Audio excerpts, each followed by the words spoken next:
This is Democracy Now!, democracynow.org, The War and Peace Report. I'm Amy Goodman with Juan Gonzalez.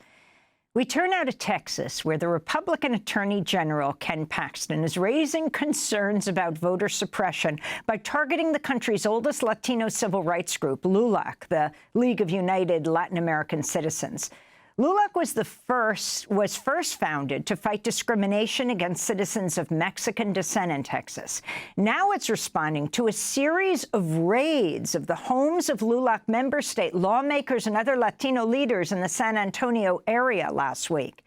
Speaking to the media Monday, longtime LULAC volunteer, 87-year-old Lydia Martinez, described how armed officers arrived at her home at 6 a.m. with a warrant to seize electronic devices, swab for DNA as they collected evidence of alleged vote harvesting and identity fraud.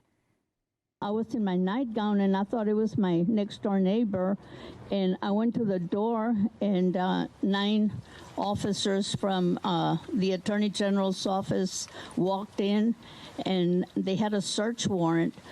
And they told me that they were there because I had filed a complaint that seniors were not getting their mail ballots. And I said, yes, I did. And he says, do you have the names? And I said, I have a few of the names. And they came in, and I said, can I get dressed? They didn't let me. They set me down, and they started searching all my house, my storeroom, my garage, my kitchen, everything.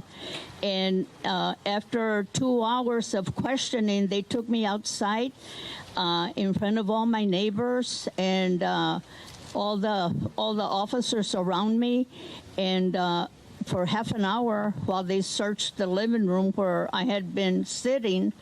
And after half an hour, they let me go back in the house, and they continued the questioning and asking me about LULAC members in particular. And I told him, why are you all doing this? And he said, because there was fraud. LULAC is calling on the Justice Department to investigate Texas Attorney General Ken Paxton over the raids. This comes as ProPublica and the Texas Tribune report Paxton has also used consumer protection law more than a dozen times to investigate a range of mostly Latino-led organizations or groups who offer food and shelter to migrants and asylum seekers along the border. Paxton also tried to shut down the immigrant-led civil rights group Fiel in Houston, claiming it engaged in electioneering, but a judge recently shot down his effort. All of this comes as prosecutors agreed in March to drop securities fraud charges against Paxton himself that allowed him to avoid going to trial if he performed 100 hours of community service. This is separate from more recent corruption allegations Paxton faced that led to his impeachment trial last year, in which he was acquitted by the Republican-controlled Texas Senate. For more, we go to Houston, where we're joined by Cesar Espinosa, Executive Director of Fiel, which is the Spanish acronym for Families of Immigrants and Students in Struggle. And in Miami, Florida, we're joined by Juan Proaño, CEO of LULAC, the largest and oldest Latino civil rights group in the United States. Juan, let's begin with you. Explain what happened last week in Texas. Well, good morning, Amy. Thank you for having me. As you said, last Tuesday, to our knowledge, over 12 search warrants were actually presented to Latino leaders, LULAC members in San Antonio. In the case of Lydia, as you just described, 8 armed officers came in. But in another case, Manuel Medina, almost 40 officers armed with AK-47, SWAT gear, came in, tactical gear, came into his home at 6 a.m. His daughter was sleeping on the couch downstairs, thought someone was breaking into the home. He was upstairs with his wife and his other daughter as they came downstairs, and they were held, interrogated for over 7 hours.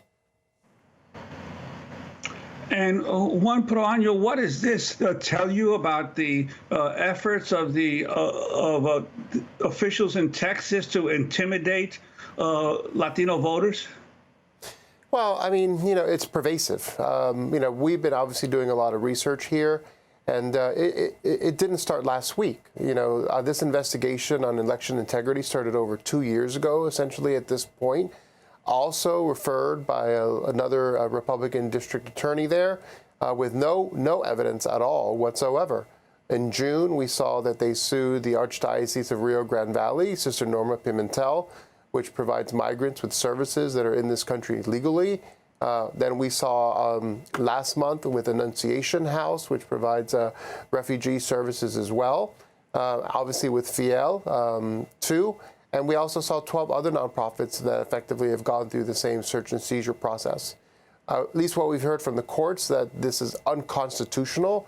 Effectively, the tort law that he's using to essentially sue nonprofit organizations because they're 501c3 organizations and providing services to immigrants is really blatant discrimination. Our expectation was that he would obviously come after LULAC and sue LULAC, but certainly we were very surprised when he started to go after Latino leaders and actually LULAC members. Of those 12 that we know of, 4 of them are LULAC members, 3 of them are women in their 80s. And they were told not to talk to anyone post the search and seizure. They took their cell phones, they took their computers, they took documentations. In the case of Lydia, they took her calendar, which is essentially where she keeps all her doctor's appointments, personal contacts, information about her prescription medicine. And she had just been to the doctor the day before and had to go back in order to get that. And so she was left without any communication device at all to communicate with her family and had to literally leave her home, go to another LULAC member's house to get assistance. So can you talk about the timing of this, Juan Proaño? For the first time in LULAC's history, established in 1929, LULAC's Adelante PAC, the Political Action Committee, endorsed Harris and Walz, endorsed Kamala Harris to be president. Do you think that there is a direct link? And explain the different parts of your organization. Sure. And thank you, Amy, for that question. So, LULAC, to your point, was founded in 1929 in Corpus Christi. It was actually founded as a 501c4 organization. That is the entity that everyone effectively knows and commonly refers to essentially as LULAC. We have over 535 councils around the country. Every single one of those councils is incorporated. They actually carry the LULAC name and seal. We have over 240,000 members in all 50 states. And we have actually those 535 councils in 33 states and 207 cities. So we are the largest Latino membership organization in the country. In addition to that, we have a 501c3, which is our LULAC National Institute. So all of the programmatic work that we do to provide programs and services to the Latino community is actually done through our 501c3. The 501c3 is actually incorporated in the District of Columbia. And then more recently, we actually established the LULAC Adelante PAC. And so it's actually a super PAC, and actually it's incorporated in District of Columbia. I don't believe that it is actually connected specifically to the PAC, primarily because all of the lawsuits and essentially the pattern of lawsuits are primarily targeting nonprofit organizations and specifically 501c3 organizations. They also only have purview over corporations that are founded in the state of Texas. So, Paxton cannot go after the LULAC National Institute, the 501c3, or the LULAC Adelante PAC. But, they obviously was very close in time. I believe the date of the endorsement was August 9th or August 10th. So less than 2 weeks ago at this point. And Juan, I wanted to ask you about a separate matter also related to elections. On Monday, the governor of Texas, Greg Abbott, announced that the state has removed over 1 million names from the Texas voter rolls. Now, purges are common in many states, but that's a big number, and it's obviously coming so close to the election. Yeah, I mean, look, we actually saw that. It came out about 5 o'clock. We started our advocacy campaign on Thursday night. It literally took us 2 days to get information about Lydia's case and to begin to gather all the facts relevant to this case. Really, it is his form of deflection, right? It's his effort to basically say, look, we have 1 million people that are on our voter rolls that we effectively are removing. I actually went through those numbers. Over 467,000 of them essentially are deceased, right? Another 400,000 or so are effectively what they call in the suspended mode, but only 6,500 of those are actually what are classified effectively as non-citizens. So you're talking about 0.0065%, less than 1% of those are actually non-citizens, and only 1,900, which is 1/1000th of a percent of that million, have actually any voting history at all whatsoever. But to say that there is systemic voter fraud and voter harvesting happening in the state of Texas is absolutely false. Juan Proaño, in a minute, we want to ask you about LULAC's study of Project 2025. But we want to bring in Cesar Espinosa, the executive director of Fiel, Families of Immigrants and Students in the Struggle. Cesar, can you start off by talking about what happened in your new office, your old destroyed by a hurricane, about the serving of a lawsuit against you by the Attorney General, who himself is under investigation and went through an impeachment trial, now is serving community service, but he's also doing this? Well, so we unfortunately lost our office. Fiel has been here in Houston for the last 17 years. And in the 17 years, we helped out so many Houstonians, regardless of their immigration status, recover from natural disasters. So just a few days after hurricane hit, or a day after hurricane hit, Beryl hit, excuse me, I was talking to my family about the fact that I was ready to get back out there, ready to serve our community and serve people, and help people get back on their feet. Unfortunately, though, this was not the case. We were hit by two storms. Number one, the actual physical storm of Beryl, and then second, the first day we moved in to our new building, we were served with a lawsuit by the state of Texas, which really took us off guard. And what does this lawsuit say? What have you been sued for? This lawsuit was stating that we were electioneering by a series of social media posts who were interpreted by the Attorney General of Texas as advocating for a certain party or certain issues. But at the end of the day, our institution and our work is based on educating the community, empowering the community, and getting community members from all walks of life to be integrated fully into U.S. society. And the lawsuit was Harris County Judge R.K. Sandil denied Paxton's efforts. Could you talk about what the judge said? Well, at the end of the day, the Judge Sandil declared that the Attorney General Ken Paxton did not have standing in the case, that he was going too far, and at the end of the day, the case was dismissed. But this sends really alarms all over the state of Texas to many organizations who are trying to help our community, and that they could be targeted as well. And what kind of support have you received across Texas as a result of this attack by the Attorney General? Well, we are really overwhelmed by the amount of community support that we've received, the amount of support online. A lot of people coming forward and saying that the Attorney General has come too far. You know, I always tell my wife never to read the comments in the articles or things like that. But I myself went in and read, and what I read and what I gathered from all the articles, everything that was published, is the fact that people from all walks of life, from any side of the political spectrum, are feeling that this Attorney General is going way too far. And then on the heels of this, we hear about what LULAC is going through, and it's just one thing after another. Then they challenge the parole in place program. So there's so many things that they're doing, trying to disenfranchise, trying to disillusion Latinos from participating, that it's really like we are swimming against the current here in the state of Texas.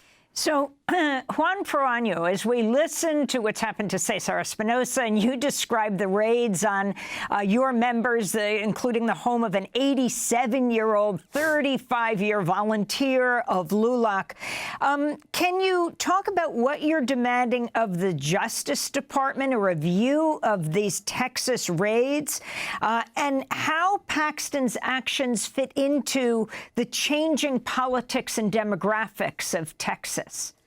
So, first and foremost, we stand in solidarity with Cesar and Fiel. They are doing absolutely incredible work. And in regards to Lydia, not only is she 87 years old, Amy, she is a grandmother. She is a great-grandmother. Her 5 brothers actually served in the military. One of her brothers was killed in the Vietnam War and received the Silver Star. These are American U.S. citizens, right? And so, for us, it really kind of sort of goes beyond the pale in regards to what these actions are. We have actually reached out to the Department of Justice. We've actually sent a letter requesting an investigation of these voter suppression tactics currently underway in Texas. We will continue to stand strong, and we're organizing our allies, both in the African American and Latino community as well. We're going to stand and we're going to fight. And Juan Proaño, could you talk also about LULAC's new report, The Battle Ahead, Latino Civil Rights versus Project 2025? Sure. Juan, and I apologize, there was one part there that I didn't answer for Amy, a little bit about the demographics. So in the last U.S. Census report put out by the Census Bureau, they reported that 12.1 million Latinos in the state of Texas. For the first time, right, and really for some time now, Latinos actually outnumber non-Hispanic whites, which is at 12 million, okay? So when you take into account not just the Latino population in the state of Texas, but the African American and Asian population, and even if you factored in the 2 races or more, the minority community in Texas now stands at over 60%. Texas is and has been a majority minority state. And so that large demographic shift that you are seeing, is prevalent. And so we see these effectively as tactics for the Republicans to actually stay in control of the government in Texas. The demographics are shifting. They're not going to be able to change that anytime soon, and they are going to have to deal with that sooner than later. In regards to Project 2025, LULAC actually published a couple of weeks ago really the first and only report that I see that analyzed Project 2025 through a Latino lens.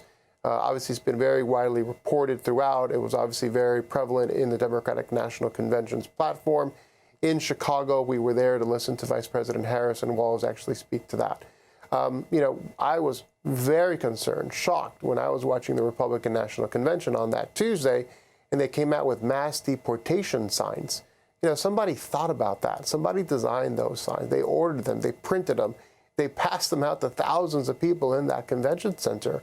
That's only one part of what is in Project 2025.